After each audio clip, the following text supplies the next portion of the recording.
ليكفروا بما آتيناهم فتمتعوا فسوف تعلمون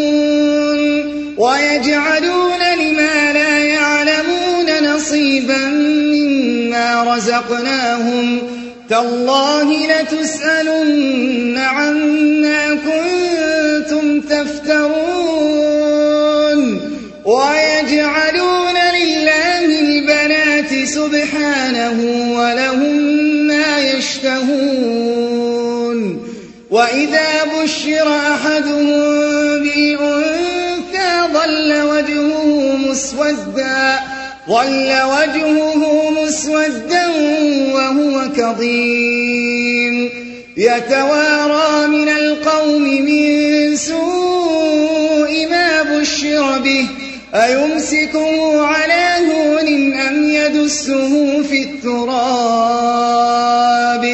ألا ساء ما يحكمون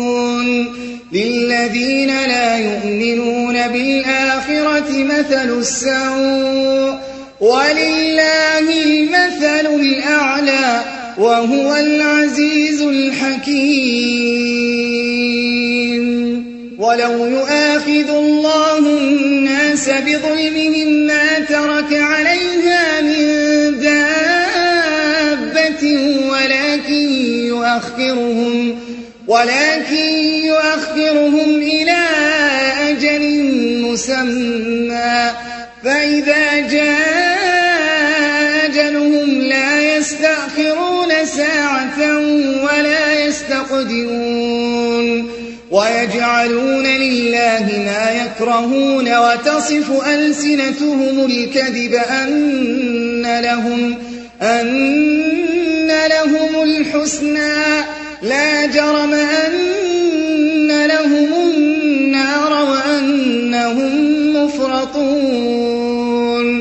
تالله لقد أرسلنا إلى أمم من قبلك فزين لهم الشيطان أعمالهم فهو وليهم اليوم ولهم عذاب أليم وما أنزلنا عليك الكتاب إلا لتبين لهم الذي اختلفوا فيه